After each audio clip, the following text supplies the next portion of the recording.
Hi, I just want to talk a little bit about two aspects that I've been thinking about with regard to betting.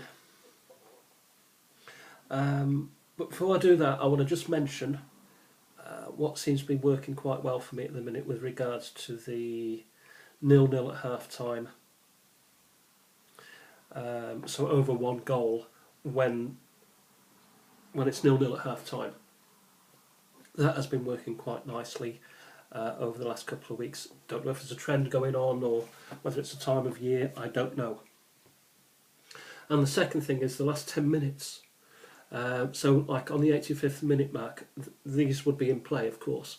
So the last 10 minutes, 85 minutes onwards, usually there's going to be about 3 to 5 minutes of added time.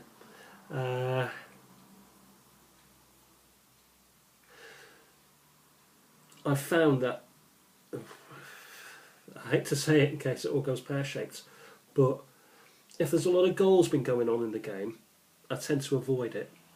But if it's about 2-0 or something like that, in either club's favoured, no matter who,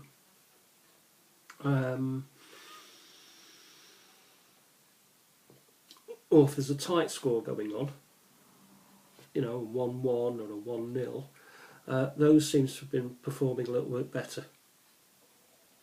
Now I want to talk about now quickly these two aspects. First one being that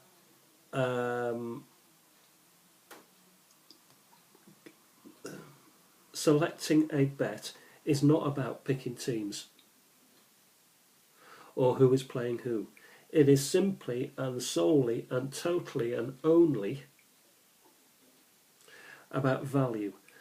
By that I mean the price. And if you think you're getting a great price, I'll give you an example. Real Madrid play, I don't know, the Village Idiots. And you tend to know that, that Real should win that 9 times out of 10.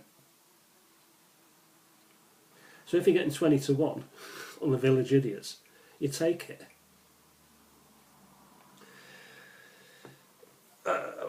It ties in really with an error that I make. When I start on a bit of a losing streak, I try and catch up. I throw everything. I throw the kitchen sink. I throw the house. I throw the mortgage. I throw all my savings. I get a loan from the mafia. Well, I exaggerate, but I throw it all at an absolute cert. Real Madrid versus the Village Idiots. Knowing that I'll catch up. Because Real always beat the Village Idiots. Well, they do 9 times out of 10. The one time I chuck it at it, the Village Idiots draw, or the Village Idiots win.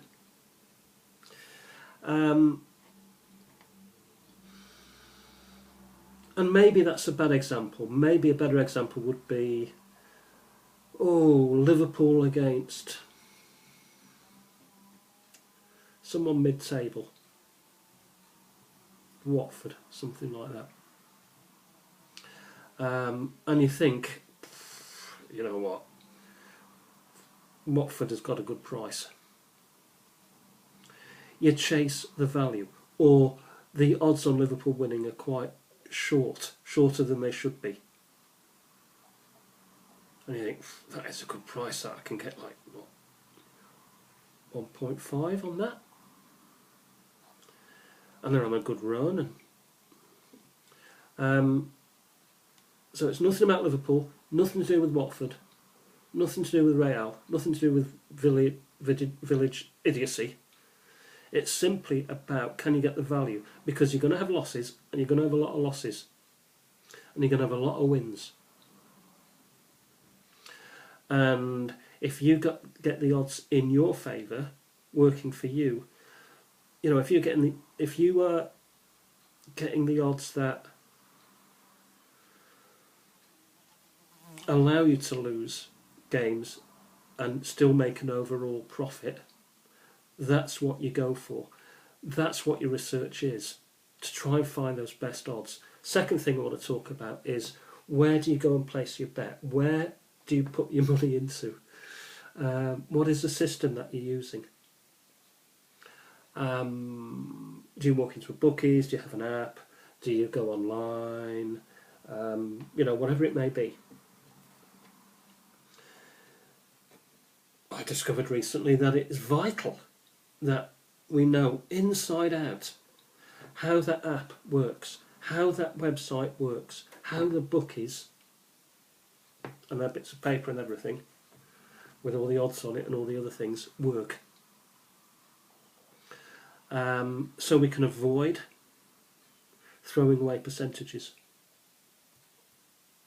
Because those percentages will make a big difference to your pot.